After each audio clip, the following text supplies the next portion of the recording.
மயங்கினேன் உன் விழிகளில் அத்தியாயம் 3. என்னடா ஆதி, அம்மா ஞாபகம் உனக்கு இருக்கா இல்லையா? என்னம்மா இப்படி கேட்குறீங்க? பின்ன நீ ஃபோன் பண்ணி எத்தனை நாளாச்சு? அம்மா, நீங்கள் என் மேலே கோபமாக இருப்பீங்கன்னு தாம்மா பண்ணலை. உன் மேலே எனக்கு என்னடா கோபம்? அப்பா அவ்வளோ சொல்லியும் நான் கேட்காம கிளம்பி வந்துட்டேன். அதெல்லாம் ஒன்றும் இல்லைடா, உனக்கு பிடிக்காம கல்யாணம் செஞ்சு வச்சிட்டோமேன்னு அப்பா தான் ரொம்ப கவலைப்படுறாரு.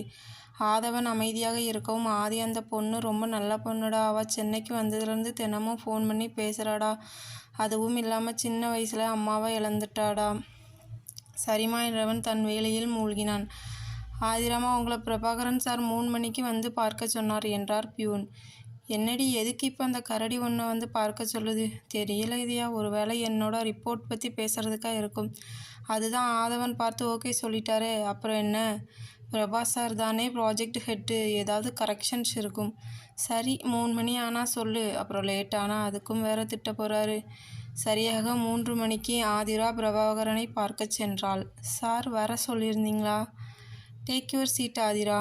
You done lot of mistake in your project. But sir, Aadhavan sir already report பார்த்துட்டாரு. உங்களுக்கு நான் ஹெட்டா இல்லை ஆதவனா? Sorry sir. ஓகே, இன்றைக்கெல்லாம் இந்த மிஸ்டேக்கை கரெக்ட் பண்ணி எனக்கு சப்மிட் பண்ணுங்க. Okay sir. என்னடி, என்ன ஆச்சு? ரிப்போர்ட்டில் மிஸ்டேக் இருக்காம், கரெக்ஷன் பண்ணி இன்றைக்கி சப்மிட் பண்ண சொன்னார். ஆதி, இப்போவே டைம் ஆயிடுச்சே, இருந்து முடிச்சு கொடுத்துட்டு போக வேண்டியது தான். நீ கிளம்பிதியா? உனக்கு டைம் ஆயிடுச்சே. நான் வீட்டில் போய் என்ன பண்ண போகிறேன்? உனக்கு ஹெல்ப் பண்ணுறேன். மணி 5 கடந்தது.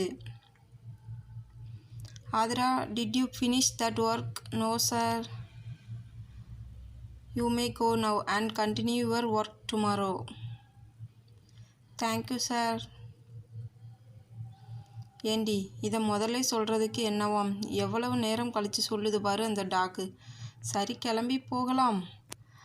ஆதி, நாளைக்கு நான் ஆஃபீஸ் லீவு. நாளைக்கு வெள்ளிக்கிழமை இல்லை. அம்மா கோயிலுக்கு கூப்பிட்டாங்க. சரி இதயா, பாய். மறுநாள் வழக்கம்போல் தன் கேபினுள் வழக்கம்போல் வேலைகளை பார்த்து கொண்டிருந்தாள் ஆதிரா. மதியத்திற்கு மேல் தன் ரிப்போர்ட்டை பிரபாவிடம் காண்பிக்க அவனோ இல்லாத குறை கண்டுபிடித்து மறுபடியும் முழு ரிப்போர்ட்டை தயாரிக்க சொன்னான். ஆஃபீஸ் முடிய என்ன ஆதி, இன்னும் கிளம்பலையா? இல்லை முகி, ரிப்போர்ட்டில் மிஸ்டேக்காம், அதான் சரி பண்ணிகிட்ருக்கேன். நாங்கள் வேணும்னா இருக்கட்டுமா ஆதி? வேண்டாம் நலா, முடிஞ்சிடுச்சு, நீங்கள் கிளம்புங்க. அனைவரும் கிளம்ப, ஆதி இன்னும் என்ன பண்ணுற? முதலாக ஆதவன் தன்னை ஒருமையில் அழைத்ததை கூட கவனிக்காமல் வேலையில் மூழ்கி இருந்தாள். சார், ரிப்போர்ட் ரெடி பண்ணி பிரபாகரன் சார் சப்மிட் பண்ண சொன்னார் சார். கம்ப்ளீட் பண்ணியாச்சா? Yes sir. ஆதிரா ரிப்போர்ட்டை ஒரு முறை பார்த்துவிட்டு பிரபாகரன் ரூமிற்கு சென்றாள். டேபிளில் வைங்க. Thank you sir. ஆதிரா, ஒரு நிமிஷம். சார்,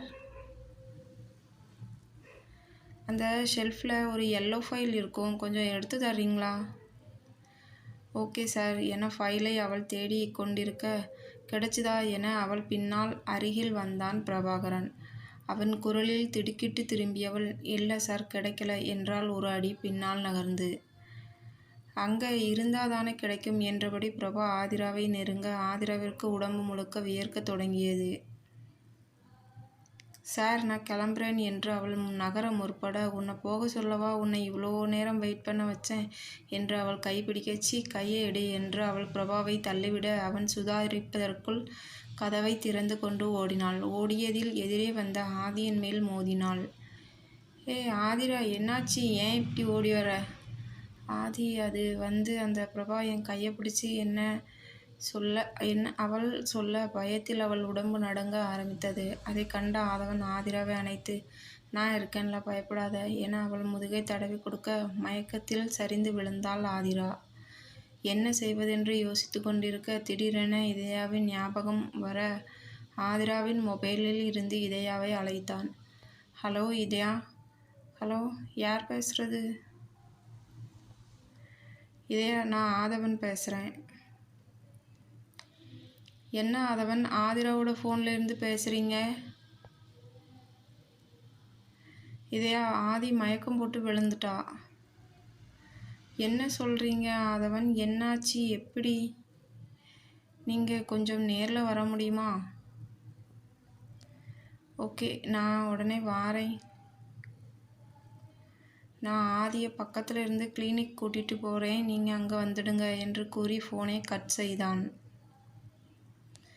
அடுத்த அரை மணி நேரத்தில் இதயா வந்து சேர்ந்தாள்.